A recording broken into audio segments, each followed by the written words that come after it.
This is the continuous torrent of telemetry and event data pouring into Royal Research servers every single second. Modern data infrastructure requires that we extract insights and trigger actions from this unending flow the exact moment the data arrives. Legacy batch ETL processing handles ingestion by acting as a dam. It blocks the flow of incoming events, forcing the data into static chunks based on predetermined time intervals. This chart compares the two models. On the top timeline, you see the staggered output spikes of batch processing. This scheduled chunking creates a gap between when an event actually happens and when the system finally processes it. For systems like fraud detection or live server monitoring, a processing delay of even a few minutes can render the resulting data useless.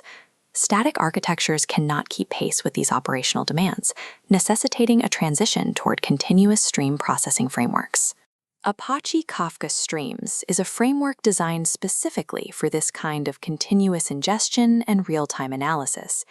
It differs from standalone, heavyweight processing frameworks like Apache Flink, which often require a separate dedicated cluster to manage. Instead, Kafka Streams functions as a lightweight client library that operates directly on top of existing Kafka clusters. To process this data reliably, we have to look at three architectural pillars: stateless event transformations, stateful fault tolerance, and temporal windowing. These three concepts form the technical foundation for building the processing logic we're about to explore. We'll start with our baseline architecture, a large horizontal pipe representing a Kafka topic, which pushes raw events into our Royal Research application node. In a stateless flow, each individual event is processed and modified entirely on its own. As you can see by the packet's changing shape, the node doesn't need to know anything about past or future events to perform these transformations. This is a map operation. It's a one-to-one transformation used to change the data format or extract a specific field. Square packets enter the map filter and emerge as circles. The filter operation follows. It evaluates records against logical criteria and drops records that don't match, allowing the blue circles through while blocking the red ones.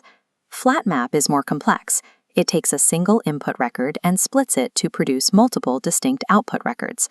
This stateless flow is extremely fast, with no memory required, but it cannot perform logic comparing a current event to a previous one. This becomes an issue when Royal Research needs to calculate running totals, aggregate metrics, or join two different data streams together. To perform these aggregations on an unending stream, the application must maintain state, a persistent memory of previous events. In a distributed system, simply holding this data in application RAM is risky. If the node fails, that memory is gone. Kafka Streams solves this with local state stores. Here, a database cylinder embeds itself directly inside the application node. The framework uses RocksDB, a high-performance key-value store, as the default engine to manage this local state.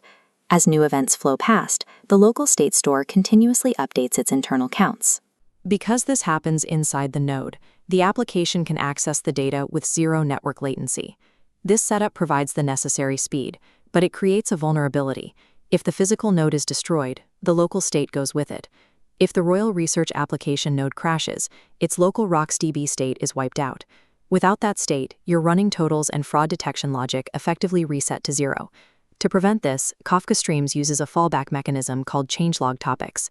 Every time the local RocksDB state updates, Kafka Streams automatically pushes a backup record into this dedicated pipeline, which stores the change in a hidden topic on the main Kafka cluster.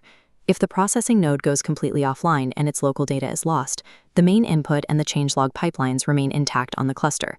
Kafka Streams then spins up a new empty node and reconnects it to the system. Before it begins processing new events, the node reads backward from the changelog. It reclaims the historical data to rebuild the local RocksDB state to its exact pre-crash values. This dual-layer architecture provides the low latency of local memory alongside the state recovery guarantees of a distributed cluster. Even with state, we face one more problem. You cannot logically group or aggregate an infinite data stream without defining temporal boundaries. This is windowing. It is the process where a continuous flow of data points is sliced by precise vertical brackets into finite, measurable segments. Tumbling windows are the simplest form, rigid, fixed-size blocks of time that divide the stream without any overlap.